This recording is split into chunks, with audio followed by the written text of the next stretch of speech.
أعوذ بالله السميع العليم من الشيطان الرجيم بسم الله الرحمن الرحيم وبه نستعين إنه خير ناصر ومعين اللهم صل على محمد وآله الطيبين الطاهرين.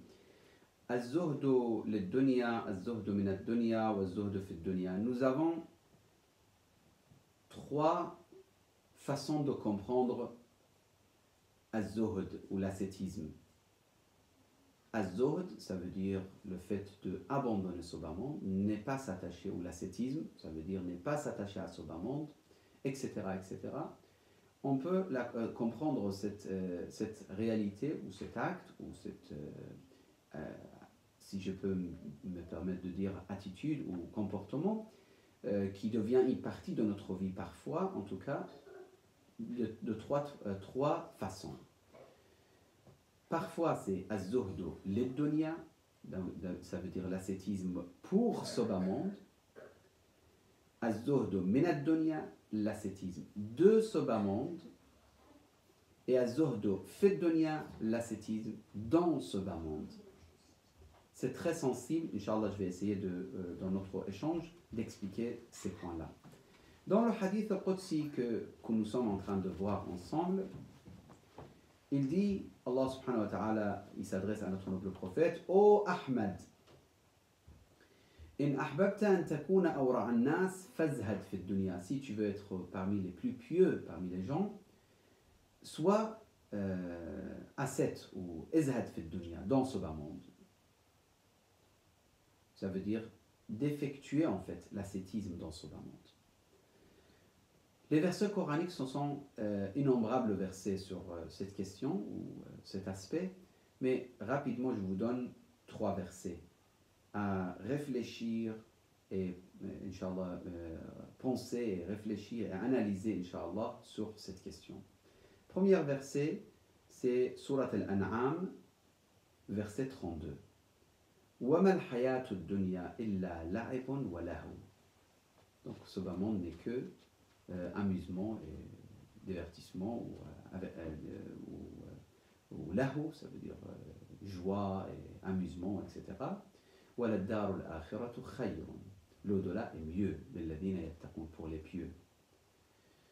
Deuxième verset, وَفَرِحُوا بِالْحَيَاةِ الدُّنْيَا. Ils ont été contents, ils ont été satisfaits, ils ont été contents et joyeux بالحياة الدنيا, dans ce bas monde, à cause de ce bas monde, alors que وَمَا الْحَيَاةُ الدُّنْيَا فِي الْآخِرَةِ إِلَّا مَتَاعٌ. Ce bas monde n'est qu'une provision par rapport à l'au-delà. Troisième, ça c'est ce verset, c'est Surat Ar-Ra'd, verset 26. Troisième verset, je ne vais pas traduire en détail tout, mais vous pouvez regarder les traductions qui vous intéressent. Troisième verset, فَأَمَّا بِسْمِ اللَّهِ الرَّحْمَنِ الرَّحِيمِ فَأَمَّا مَنْ طَغَى وَآثَرَ الْحَيَاةَ الدُّنْيَا. Donc celui qui dépasse les limites ou les bornes, وَآثَرَ, et il préfère ce bas monde par rapport à l'au-delà, فَإِنَّ الْجَحِيمَ هِيَ الْمَأْوَى. Son retour, en fait son but finalement c'est l'enfer. فَأَمَّا مَنْ طَغَى وَآثَرَ الْحَيَاةَ الدُّنْيَا. Donc parfois la personne aime ce bas monde et aime l'au-delà en même temps. Il s'attache à ce bas monde et quand même il a dans son cœur l'au-delà également. Parfois la personne, ça y est, il préfère l'au-delà et ce bas monde n'a pas de goût pour lui. Ça y est, il atteint en fait le ma'rifa, la connaissance, et il abandonne ce bas monde et il laisse ce bas monde de côté. Donc ce bas monde pour lui c'est qu'un moyen, comme Jésus ala nabiyyina wa alayhi ala tahiyyati wa salam dit, ad-dunya qantaratun, ce bas monde est comme un pont, fa'buruha wa la ta'muruha. Donc traversez le pont, mais ne construisez pas des maisons sur le pont. C'est normal, ce qui est logique. Parfois la personne, non, ça y est, il préfère ce bas monde à l'au-delà. Tu lui dis, mais il y a l'au-delà. Je lui dis, moi je vois aujourd'hui que devant moi, je vois que ce bas monde, et ce qui m'intéresse c'est que ce bas monde. Celui-là, il n'a pas de place à l'au-delà chez Allah subhanahu wa ta'ala. Ça c'est trois versets. On peut énormément développer les versets. Ce sont des versets vraiment très très importants sur cette question, surtout avec la question de la restriction utilisée وَمَا الْحَيَاةُ الدُّنْيَا إِلَّا لَعِبٌ وَلَهْوٌ. j'avais écrit quelque chose pour mon mémoire sur la restriction dans le Coran. Dans le Coran, je n'ai pas, ce n'est pas édité, mais je l'avais écrit et j'avais traité aussi les questions de wilaya sur les versets. Peut-être un jour j'aurai l'occasion, Inch'Allah, de participer avec vous quelques points dessus. وَمَا الْحَيَاةُ الدُّنْيَا إِلَّا لَعِبٌ وَلَهْوٌ, etc., etc. Donc maintenant les hadiths, les riwayat, les propos. On commence avec Amir al-Mu'minin, salam Allah alayhi. Amir al-Mu'minin dit, si vous voulez que je vous définis l'ascétisme, az-zuhd dans ce bas monde, az-zuhd fi dunya, ce n'est que qisar al-amal. Ça veut dire ne pas avoir long espoir. C'est très sensible parce que certains vont dire, mais qu'est-ce que ça veut dire? Ça veut dire il ne faut pas avoir des programmes dans notre vie. Il ne faut pas s'organiser pour des grands projets dans notre vie. Ce n'est absolument pas ça qui veut dire le hadith. C'est que la personne, il ne doit pas avoir un programme comme si c'est absolument ce qu'il va atteindre dans sa vie. Non. Tu te programmes, tu te prépares des programmes, tu t'organises dans la vie, tu as des plans, des projets, etc. Mais n'est pas croire que absolument je vais atteindre tout ça. Parce que long espoir, c'est problématique. Celui qui a long espoir, il ne peut pas donner de l'argent fi sabilillah pour Allah.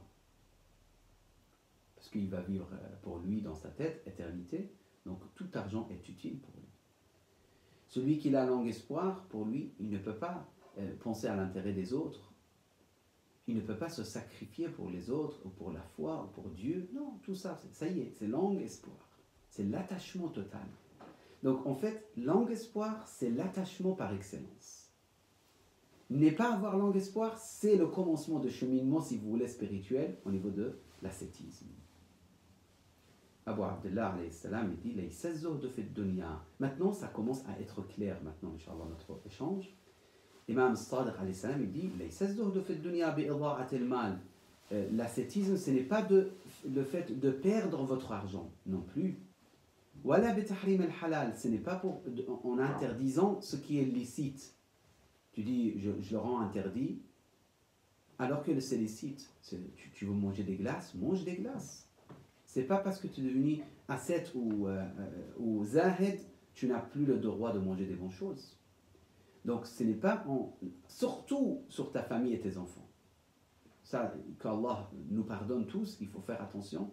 C'est pas parce que toi tu ne veux plus manger, tu interdis pour ta famille. Ce qui est halal, tu ne dois jamais interdire. Imam al-Sadiq, il dit plutôt az-zuhd fi dunya an la takuna bima fi yadika. Là, je veux que vous soyez très très concentrés sur cette partie. Il dit az-zuhd fi dunya, l'ascétisme dans ce bas monde, c'est que an la takuna bima fi yadika awthaq minka bima fi yadillah. Ça veut dire, azza wa jal, ça veut dire tu dois pas avoir confiance à ce que tu as dans tes mains comme fortune, plus que la confiance que tu as envers Allah subhanahu wa ta'ala. Ça veut dire que tu accordes et tu t'attaches totalement à ta fortune en disant que ça y est, j'ai cet argent, j'ai de l'argent dans la banque, j'ai une maison, j'ai un appartement, etc. Donc, je n'ai pas de problème. Donc, tu oublies l'existence de Dieu. Tu oublies la décision et le qada ou le qadar d'Allah subhanahu wa ta'ala. Ça, c'est problématique. Ça, c'est contre zuhd. C'est contre l'ascétisme. Le vrai ascète, le vrai zahid, même s'il a beaucoup d'argent, il sait que tout ça, c'est éphémère. Il a beaucoup de fortune, il sait que tout ça, c'est éphémère. Il a beaucoup d'enfants, il sait que ce n'est pas ça, finalement, qui va lui rester pour l'éternité. Regardez l'exemple du prophète Ayoub, qu'il a perdu sa famille, ses enfants, sa fortune, les champs, etc. etc. C'est une réalité. Même aujourd'hui, j'ai donné l'exemple avec les frères arabophones que j'avais des échanges avec eux. J'ai rencontré une personne qui venait de Syrie, qui avait perdu toute sa fortune, très riche. Il était à Halab, en Syrie. Il a perdu toute sa fortune donc, pendant quelques jours. Souvent, c'est comme ça que ça se passe, les choses. Donc, on ne peut pas avoir confiance à ce qu'on détient plus qu'à Allah subhanahu wa ta'ala. C'est ça, le fait de s'éloigner de l'ascétisme, c'est ça. C'est d'avoir de s'attacher ou d'avoir confiance à ce qu'on détient plus que Allah subhanahu wa ta'ala.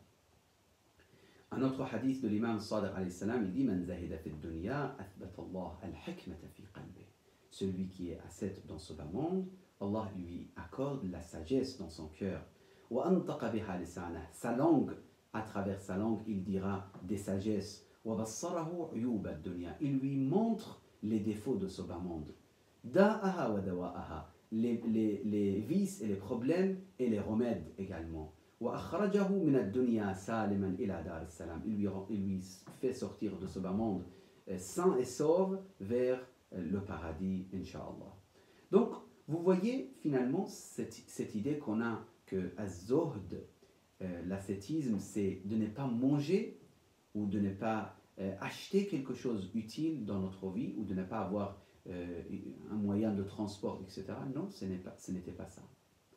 Notre noble prophète avait des chevaux, avait des chameaux, nos imams, ils avaient également. Mais en même temps, en plus, je dois rajouter quelque chose. Nous, comme Amir al-Mu'minin l'a dit, vous ne pouvez pas être comme moi. Quelqu'un, il a dit à Amir al-Mu'minin, mais toi, ya Ali, tu manges du pain avec un peu de sel ou avec un peu des choses à côté. Ça veut dire 2 choses maximum, même pas 3 choses en même temps. Après, l'imam, il lui a dit, vous ne pouvez pas être comme moi, mais essayez quand même de prendre wa'a'inouni, aidez-moi avec votre piété, avec votre sincérité, etc. et votre effort. De wara'in wa ijtihad wa iffatin, et la pureté, wa sadad, etc. Donc, vous voyez, l'idée, ça devient clair petit à petit. C'est pour ça, Allah subhanahu wa ta'ala, s'il veut le bien pour quelqu'un, dans un hadith de Imam Sadiq, il dit, si Allah veut le bien pour quelqu'un, zahadahu fi dunya. C'est parmi les bienfaits d'Allah subhanahu wa ta'ala, c'est az-zuhd fi dunya, l'ascétisme dans ce bas monde. Wa faqahahu fi din, et aussi le savoir dans ce bas monde, le ilm dans ce bas monde. Le faqahahu, ce n'est pas la jurisprudence. Aujourd'hui, on parle de fiqh, jurisprudence, mais faqahahu fi din, ça veut dire toutes les connaissances de la religion. Ça contient toutes les connaissances de la religion. Après, le hadith rajoute, il dit إذا تخلى المؤمن من الدنيا, si le croyant s'éloigne petit à petit de ce bas monde, ça veut dire se détache de ce bas monde, il commence à avoir le goût de l'amour d'Allah subhanahu wa ta'ala. Et là, les gens ils vont commencer à dire, mais qu'est-ce qu'il a comme problème lui? Pourquoi il se comporte de cette façon? Pourquoi il fait de telle façon, etc. Il dit, oui, c'est normal qu'il est considéré un peu étrange et bizarre pour les autres, car il est attaché à Allah et il est tombé en finalement, je ne sais pas ce qu'on peut le dire ou pas, ça veut dire il est attaché à l'amour d'Allah subhanahu wa ta'ala. Il est complètement maintenant avec l'amour d'Allah subhanahu wa ta'ala. Donc pour lui, ce bas monde n'a plus de goût. Pour lui, ce bas monde, c'est qu'un moyen pour passer à l'au-delà. Maintenant, pour terminer notre échange, les 3 façons de voir l'ascétisme, donc on avait dit l'ascétisme pour ce bas monde, l'ascétisme de ce bas monde, l'ascétisme dans ce bas monde. L'ascétisme pour ce bas monde, c'est l'ascétisme diabolique, si je peux me permettre d'utiliser ce terme. Oui, il y a des ascètes, mais leur ascétisme est diabolique. Car ils ne font ça que pour ce bas monde. Donc ils abandonnent les bonnes nourritures pour avoir très bon statut dans la société. Ils s'habillent modestes pour être plus respectés par les fidèles. Donc le but finalement, ce n'est pas Allah, ce n'est pas le paradis, le but c'est leur statut social. Parce que pour certains, leur statut social est plus important que leur désir et plaisir de nourriture, etc. Oui, pour certains, ça c'est plus important pour eux. Et d'ailleurs peut-être pour la plupart des gens. Donc, ça c'est le pire, car c'est l'hypocrisie finalement.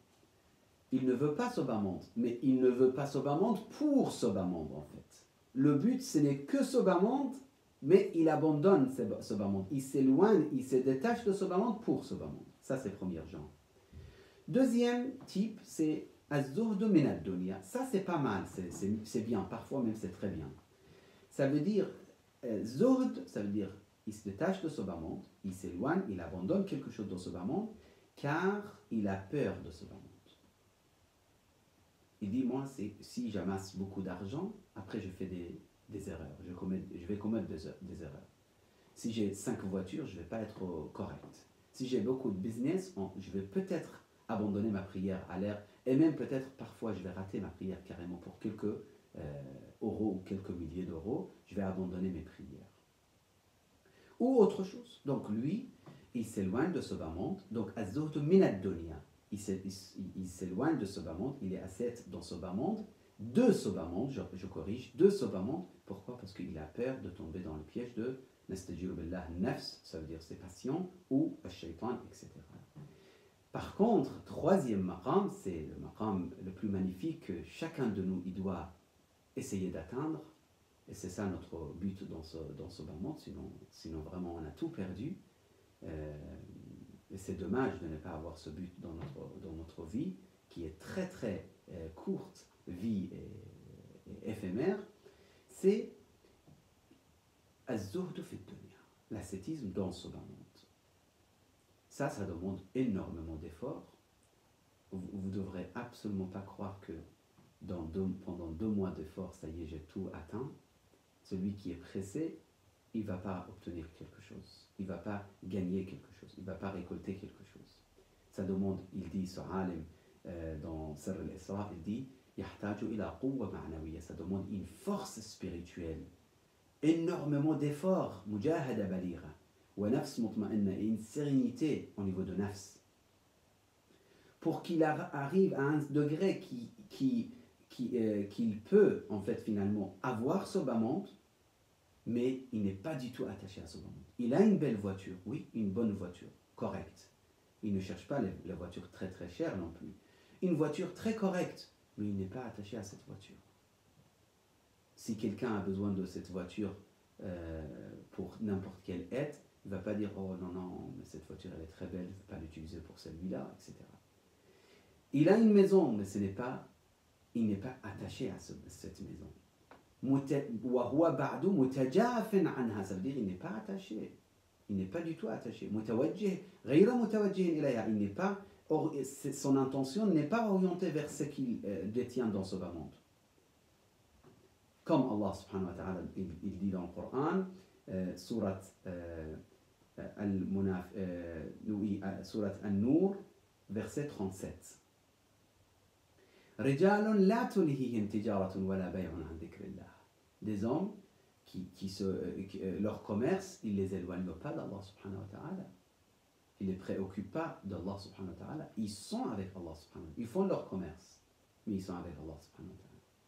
Ils achètent, ils vendent, mais ils sont attachés à Allah et non pas aux affaires. C'est pour ça, cette personne, tu ne peux pas me dire pour mes commerces, j'étais obligé de rater salat al-subh. Donc, ça veut dire il y a l'attachement à l'argent et non pas à Allah. Par contre, tu as fait salat al-subh, tu vas au commerce, tu fais tes efforts, etc. C'est tout à fait normal. Pour mon travail, cher, je fais toutes mes prières le soir chez moi. Je ne peux pas les faire à l'heure. C'est pas possible. Donc, déjà, tu commets des péchés et tu ne peux même pas te prétendre sur le cheminement de spiritualité. Absolument pas.